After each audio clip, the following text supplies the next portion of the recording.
Hello everyone and welcome back to a Gran Turismo video. We're in a time trial in that Renault Megane trophy. Yes, the RS trophy right there, sliding through turn number 1 then. So this is Goodwood Motor Circuit if you didn't recognize it. Sports hard tires. I'll put this as easy, mainly because I nailed it first time on the pad in terms of gold time quite easily. So I think that's a good reference time that I'm going to use going forward, or reference difficulty. The chicane is a bit of an issue, and gold estimate around the 1 minute 26.5, I suspect. There's a little bit of time there to get in my particular lap. If you enjoyed this video, as always, do hit the like button and do subscribe to the channel to stay in touch with all the latest content, including these time trial guides every single week without fail. What we're going to do then is jump straight into the lap then, and here we go as we head towards turn number 1. What we need to do is head over towards the left-hand side here, and what we're looking for is the Marshall box and the 50 board. I want you to brake in the middle of these two. Now, the later you brake towards the 50, the more out wide you're going to go initially, but you might be able to bring it back. I prefer a bit of a smoother braking zone, so I brake towards this Marshall box as it leaves the screen, and then I'll let the car roll a little bit through the corner, and then I'll trail brake a bit more, and then I'm aiming for 90 miles an hour. Now, I went to 89, that's no problem. You may go to 88 or 87, but put 90 miles an hour as your target, and then try and push yourself towards it, and then you should get a fast turn 1. And that is it for sector 1. The rest of it, you just go flat out.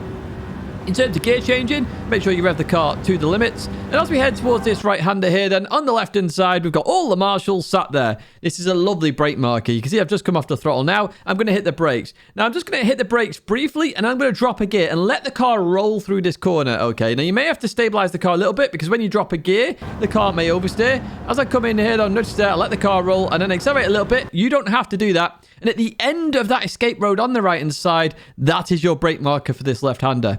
I highly recommend you stay in 5th gear for this one. Otherwise, you're going to be changing on exit and you may suffer some wheel spin. So stay in 5th gear, keep the car settled, hit the brakes and let the car turn in. Now, if you get dodgy weight transfer, you're going to understeer off very quickly. But as long as you get the weight transfer right, you should be fine. Lift off a little bit if you are understeering off, and that should be no problem. Now, I've paused it here to point out brake markers coming up. Now, we've got 2 tyre marks there in the centre of the circuit. They are the only brake markers I can really find here at Goodwood. So that's what I'm using. You can see them a bit more clearly on chase cam. It looks a lot more longer, though. You can see them on the right-hand side. I'm just hitting the brakes right now. So they're what I'm using. Now, it's going to be hard to get used to these. It's the only brake marker I can find for this corner. It's a very difficult corner to do, but even so, that is what I'm using. So I hit the brakes, I release at the 50 board again, I turn in, let the car roll, and then start accelerating in 4th gear, and we return to this point here now in 5th gear, accelerating towards the final sector. It's a very hard corner to get right, that last one. It's better to actually brake early and let the car roll a little bit in order to get the gold than to brake too late. We head towards the final couple of corners then. On the left-hand side, we have another escape road. The end of that escape road is your brake marker. Now, you want to brake in a straight line for this one, but heading towards the corner a little bit, just to allow the car to turn in.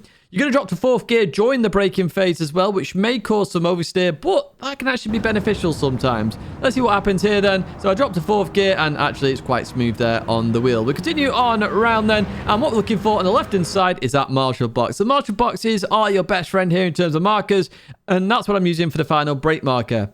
This chicane is very annoying. It's very, very, very annoying, okay? So when you come into here, if you tap the right side, you'll invalidate your lap. If you tap the left-hand side, you invalidate your lap. If you run too wide, you invalidate your lap. And if you hit the sign, you invalidate your lap. So just be careful. You may want to roll through the corner just to make sure that sign on the exit there, you hit that, you invalidate your lap. So just keep that in mind. It's better to go for a kind of a smooth chicane than a yeeting one, but a yeeting one will give you the fastest lap. So here's my pad lap then. Doing the same sort of thing, aiming for 90 miles an hour. There we go. We hit 89, we accelerate. Aiming for 90. We got to 89 just because the car wasn't turning enough. Then we started accelerating in 5th gear. I'm chasing my own ghost up ahead as well as we continue on through here. And there's no real difference between the pad and the wheel in terms of difficulty on this one, in my opinion. As we head towards this right-hander, the Marshall on the left-hand side, we hit the brakes, we turn in. Again, trying to keep it as smooth as possible. On the throttle a little bit here, just to gain a bit more time. End of the escape road there, we turn in. Staying in 5th gear. Notice there, we're now flat out in 5th gear. We got good weight transition. The car just accelerated through. Here we go. 2 lines on the right side there. We hit the brakes. We turn in 4th gear. Start accelerating. You will suffer some wheel spin here. Sometimes it's better just to lift off the throttle a tiny bit to 95% and then go full throttle again to stop that wheel spin continuing there. And that's just another little tip that I've got for you in this RS Megane trophy. We're going to head towards the final sector then. We can breathe a little bit here then. And we're not too far off our fastest lap here. As we look on the left-hand side, the end of the escape road is our brake marker. We dropped to 4th gear there. Notice how stable. We're trying to keep it nice through there. Just slowing the car down nicely. Try and maintain 70 if you can. Marshal spots on the left-hand side, we hit the brakes. Now, the pad is a bit more difficult to do the chicane on, but we manage it okay there as we continue on through. Turn 1 and the penultimate corner with a double right. I found them easier on the pad than I did on the wheel, actually. As we jump towards the chase cam lap then, there we go. We jump on board here. And notice how smooth we go through here. So we're looking for 90. We go into 89 again, and we continue on. My ABS is on weak for those interested. So you've got a choice there. There's not a massive difference between the two. I just prefer weak for my driving style. We continue on through this right-hander then. Not those marshals there. They're really bored. On the left-hand side then, there is the marshals. We're going to hit the brakes, turn in 5th gear, just trying to slow the car down a little bit, then accelerate a little bit more. End of the escape road, we hit the brakes, we turn in. Even abuse the inside there, the grass, if you can. As long as you're 2 wheels on circuit, you're absolutely fine. Continue on, looking for those 2 lines. There they are. We hit the brakes then, and we're going to turn into this corner. We clip the curb, start accelerating around 62. Even if it's dropped to 60, it's absolutely fine. Just be careful as we continue on through on the right-hand side, and we're going to head up towards the final couple of corners.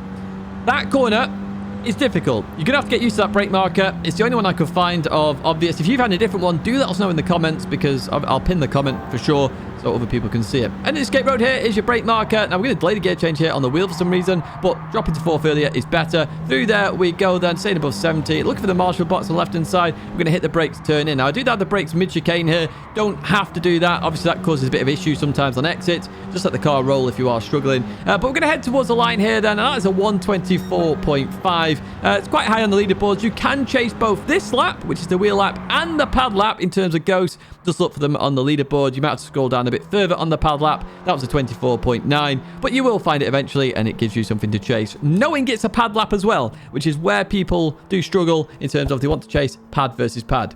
If you have enjoyed this video, as always, do get a like and do subscribe to the channel to stay in touch with the content. I do appreciate the support as always, and it tells me you like the content as well when you do that. Few videos there to check out, including last week's time trial. Check out my partners down below as well. Use those links in the description or code Tidgney at checkout for a discount, and I also get a kickback, so it supports the channel as well. Thank you as always for watching, and I hope to see you in another video or live stream again very soon.